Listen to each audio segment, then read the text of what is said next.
And now here in the United States, days spent in a courtroom and nights spent on the campaign trail. This is what Donald Trump says he'd be doing in the next couple of months as the race for the White House heats up.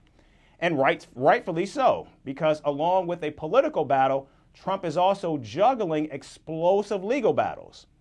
The 77-year-old Republican frontrunner for the presidential nomination will face a historic criminal trial next month.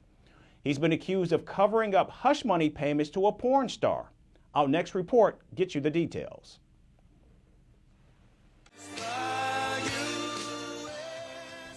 As the race to the White House heats up, legal troubles for Donald Trump are only worsening.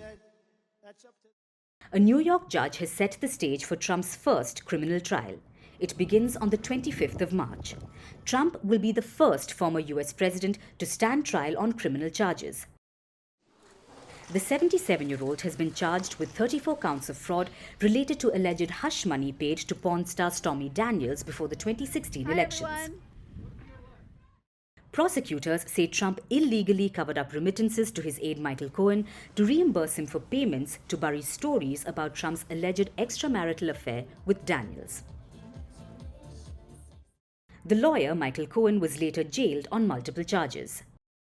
A New York grand jury indicted Trump in March 2023 over payments to Daniels. Trump has pleaded not guilty, arguing the claims don't constitute a crime. On Thursday, a New York judge rejected Trump's attempts to dismiss the charges. The former president and 2024 Republican frontrunner called it unfair and ridiculous. So it's a very unfair situation. They want to keep me nice and busy so I can't campaign so hard. But maybe we won't have to campaign so hard because the other side is incompetent. The other side's done a horrible job running this country.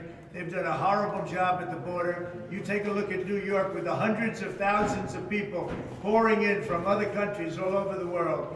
You just take a look at what's happening. And I'm going to have to sit here for months on a trial. I think it's ridiculous. It's unfair.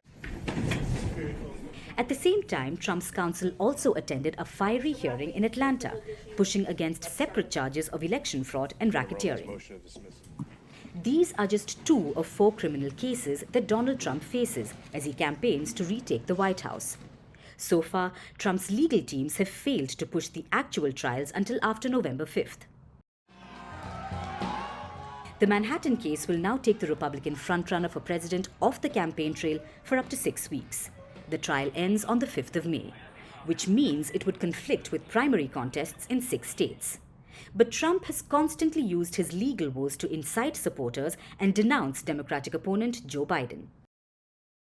So instead of being in South Carolina and other states campaigning, I'm stuck here. It's an election interference case. Nobody's ever seen anything like it in this country. It's a disgrace. It's a disgraceful situation, actually. And we'll just have to figure it out. I'll be here during the day and I'll be campaigning during the night. Biden should be doing the same thing, but he'll be sleeping.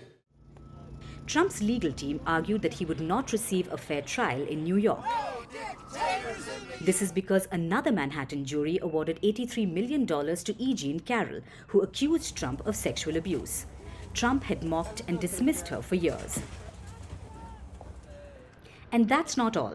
A New York judge is also expected to decide the future of Trump's family business, as a verdict is due in his civil fraud trial. Trump, his sons, and his namesake company have been found liable for fraudulently inflating the value of assets in statements to lenders. The prosecutors have asked the judge to fine Trump $370 million and to put restrictions on his business in the state. So Donald Trump's legal roller coaster is certainly catching pace ahead of the election. The governor is taking shots at you yesterday with your president. From impeachments to inaugurations, if it's a political story, we are on the scene. The race for the White House is heating up. We're beating Biden. How dare he say that? If it's breaking news, we're live with the latest coverage. From the White House, the State Department, and Capitol Hill, we know the issues, but above all, we know the players to bring you the latest in-depth analysis on all the key stories that we're covering. I'm Eric Ham. Join me from Washington here on Firstpost America.